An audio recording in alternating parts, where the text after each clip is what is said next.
My name is Tilley. I'm an analyst with Arctic Securities covering the financial sector. I'm here today with Arild Grefstad from Storebrand, the CEO of Storebrand. And we're going to do a quick little interview to find out how it's going at Storebrand and how Arild is today. So I thought we could just start, if you could just give us a short overview of Storebrand and your value proposal for investors, kind of an elevator pitch. Absolutely, Roy. First of all, I'd like to say that Storebrand is the only public listed pension and savings company in Norway. Actually, all our competitors are, divisions from the large Nordic banks. That makes us a bit special, I think, both when it comes to be close to customers towards pension and also a quite unique value proposition. Our core business is really corporate pension or occupational pension, both in Norway and Sweden. A very strong position in the corporate pension market in the Nordics. 30% market share in corporate pension in Norway, a 15% growing market share in Sweden. That is really two of our four big business areas. And based on this, we have also built a very strong position within the retail market in Norway. It's what we call a B2B2C strategy, utilizing the 40,000 corporate customers, 1.3 million individuals within these corporate schemes, and offer them additional savings, insurance products, and banking products in the Norwegian market. And the third element in this strategy is really our asset management business. Based on, a lot of course, money to invest from our life operations, both in Norway and Sweden. We have built our asset management offering through the Nordics and also now international offering of our asset management business. It's the largest asset manager in Norway today, with 786 billion Norwegian kroner in asset under management. We have also institutional investors and mutual funds, so we can divide Storebrand into a front book and a back book. The front book is really what I already have talked about, the corporate pension, occupational pension businesses, defined contribution in Norway and in Sweden, the retail offering, and our asset management business. That is fast growing. You see, around 10% or more growth in most of these business areas. It's capital light, so it consumes very little capital when it grows, and it delivers growing results as the growing business. And this is the main source for our dividend, normal dividend. Last year, 3 kroner per share, and should be growing on an annual basis. The second part of this value proposition is, of course, the runoff of our back book. We still have 250 billion in guaranteed pension business, defined benefit business, that has reached this peak capital and over time will be in a position with capital release. And as we have already stated, we believe that over the next 10 years, we will be able to, release 10 billion from this back book in capital. So, in my view, you have both a value share and a growth share in one package when you are buying Storebrand. It's a good pitch. Can we want a bit on the results? During the first half of 2019, you had a couple of quarters where you missed consensus estimates. That could be analysts' fault, but of course the market reacted a bit negatively and the share traded down over the summer. Then in Q3 you had a much better result and a very surprisingly strong solvency ratio. Could you just comment quickly on the Q3 results and do you now feel you're back on track, so to speak? When it comes to the results of this year, I think when you look at the share price development in Storebrand, it's both the quarterly results, of course, but also the solvency ratio. And both these elements is extremely important. When you look at the results, most of our business today is more and more becoming a fee-based business. So it's as long as we have quite stable gross margins, a strict cost control, as we have shown we have had for the last decade actually, then it's very much about asset under management. And of course we had a fourth quarter in 2018 with a downturn in the market. That made it gradually more less result generation of the first half. The market has really picked up during the year, and also we have a strong net flow into the company. And together that has then increased the volumes, the asset under management, and has been a very important driver for the increased results in the third quarter. And so much of the business is very much a fee-based asset under management type of business. That's when you look at both of different contribution, unit-linked business in Norway and Sweden, and of course our asset management business. If you look at our solvency ratio, is of course still the fact that Storebrand has an impact, or the solvency ratio is impacted by the interest rate levels. So as you saw a downturn in the long-term interest rates during the first half, we also saw an impact on the share price. If you look at the solvency ratio, half a percent point in a parallel shift of the full interest rate curve down has around 12 to 13 percent point impact on the solvency ratio. So of course, when you see falling interest rates, then you also typically have an impact on the solvency ratio and the share price in Storebrand. That has picked up, and even if we had somewhat lower interest rate levels during the end of the third quarter compared to the first half, we also had a very strong growth in our organic creation of solvency. And we also did some changes in reinsurance and in subordinated debt that increased the solvency ratio in the third quarter. And I think the solvency ratio is the main driver here for being able to come to the point, as I talked about earlier, where we can start to have a capital release and a solvency ratio above this 180% threshold. Just a follow-up on that last one there, because you always said that you have a lot of things you can do organically to improve the solvency ratio. Yeah. And then you have some levers you can pull that cost money. And this quarter you decided to spend some money. Is that a signal that you want to speed up the road to 180, or was it? We want to come to 180 as soon as possible and be able to really fulfill what we have said about both driving growth in the nominal dividend, but also be able to have capital release from the back book. This quarter we did what we meant was necessary with the mix of our assets. It's a liability-driven asset management type of strategy to ensure the solvency ratio. It's about ensuring as much duration on the asset side to cover up for the liability side. But we also chose to take some more reinsurance contracts in to also be able to secure the solvency ratio. That comes with a low cost due to the fact that it is very much a technical issue around Solvency II standard model that we covers up here. The lapse risk, right? The lapse risk, yeah. Good. You mentioned in your elevator pitch the Norwegian corporate pensions market.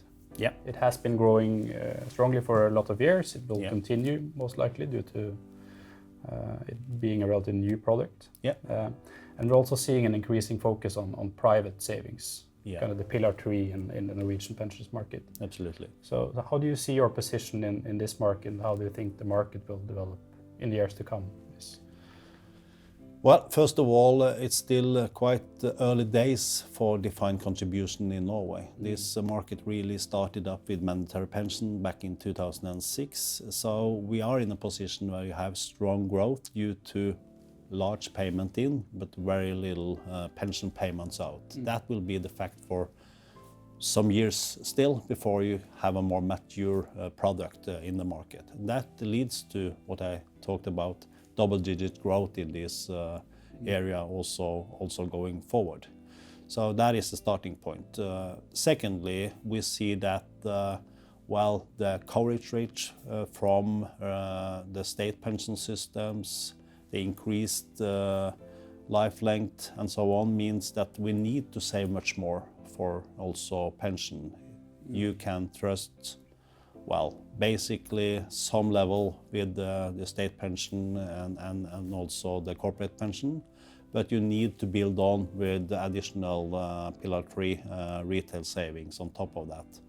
That is something that we see in the market, and gradually we see more long-term savings coming through.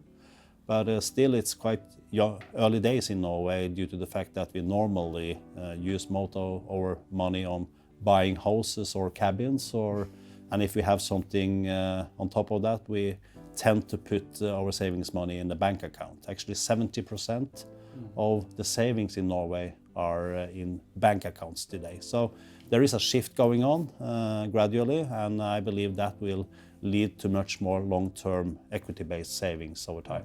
So it's 70% with a negative real interest rate. Yes. Yeah.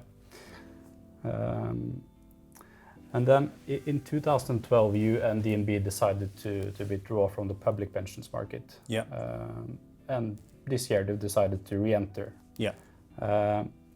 And there's a reform going on now where I think it's 119 Norwegian counties are being merged into 50. I guess that's going to mean a lot of opportunities for you. And it's early days still, but how do you see this market now, and are you able to compete so far? Yeah, this is a very interesting growth opportunity for us. As you said, the product in itself is changing. It's more like a hybrid type of product that is very similar to what we already deliver into the private sector in Norway. The municipality sector stands for the double size of the annual premiums as you see in the private sector. This is more or less a monopoly situation with KLP here today. And I think Storebrand is the only provider that now enters into this market. The reason we went out of this market back in 2012 was also because it was all too little dynamic in this market. Too few municipalities went out and they did a tender offering. What we now see with changes in this municipality sector, there will be much more tenders going forward. And we are very well positioned now to take a part of that market when it really takes off in 2020. And I mean, we've already been involved in a couple of tender offers, right? Yeah. And I think I saw one. Yeah, and I think I saw you were better on price, but you lost the tender anyway. Yeah, well, it's we learned a lot from that tender offering. We see that we have a very good product priced in a good way compared to KLP. This is also quite political processes, since someone is very. It's a lot of different elements that at the end of the day decides who will be the provider of pension. But having a good offering when it comes to products and pricing, that gives me a lot of hope for us in the coming processes. Good. And then could just touch quickly upon Sweden, because SPP was for a few years it was a lot of volatile results. You had a negative transfer balance, you were losing customers. You were growing but losing customers for a while. Yeah. But now I think it's 8 quarters in a row with a positive transfer balance. Yeah. Results have come up, your market share has come up. What has been driving this and how do you see the Swedish market for you going forward? The Swedish market is very interesting. As you see, strong growth for SPP in the market. I think the management in SPP has done a tremendous job over the last 2 to 3 years. We have also seen a quite fundamental shift in our IT platform in Sweden. We started that process 3 years ago. We have been able to successfully shift our core platform and also make much more digitalized solutions on top of that. So I think SPP today are the most digital provider of pension, fully automated processes in Sweden. And on top of that, the whole Storebrand has a very strong position when it comes to sustainability. And our sustainability offerings when it comes to the saving solutions in the Swedish market, together with very good digital solutions, I think that is the main driver for our growth. And actually today, 1/4 of all the money that is transferred in the Swedish market actually finds its home into SPP. So we are very pleased to see that. That's very good. And then just one final question. As you mentioned, the share price for Storebrand is often very correlated with changes in interest rates. Yeah. How sensitive to the rates do you think the company is today? Has that changed? Is it only the solvency, or if rates go lower for longer, will you be able to deliver on the dividend ambitions? Well, we used to be more sensitive to the interest rates than we are, because we have shifted really our business mix from the guaranteed products into the non-guaranteed, the fee-based growing front book, as I was talking about earlier. And that gradually make it less important for us. But as I said, still 50 basis point shift in the curve downwards will reduce the solvency ratio with 12-13 percent points. And of course, that leads to maybe 1 to 2 years later on before you can start having this capital release from the back book. We have very strong buffers. Yeah. And we have also a return above the guaranteed rate of the products today. So we will be able, at the end of the day, to run off this portfolio and have capital release to the shareholders. But it's more about that timing. It's a timing issue. Will this start in 2020 or 2021 or maybe 2022? That depends, of course, on how the interest rates really moves. Yeah. And just actually final question, because if you look at the swap rates today, they're up quite I think good, actually. 35 points from basis points from Q3. Increased quite a lot, yeah. So run rate now, you're very close to 180, aren't you? Yes, of we'll course. See, moving parts and all that. It's moving parts, closer. But you have to take into account when you look at the solvency ratio at the second or the third quarter. Yeah. We had a 3 percent point in there with the subordinated debt that will be taken out. Yeah. We have also in an increased interest rate, you also will be out of the transitional rules. Yeah. So basically that you have to take out of the equation, and then you might have some room before you enter into the 180 again. Yeah. Okay, I think that's all my questions. So thank you very much. Thank you.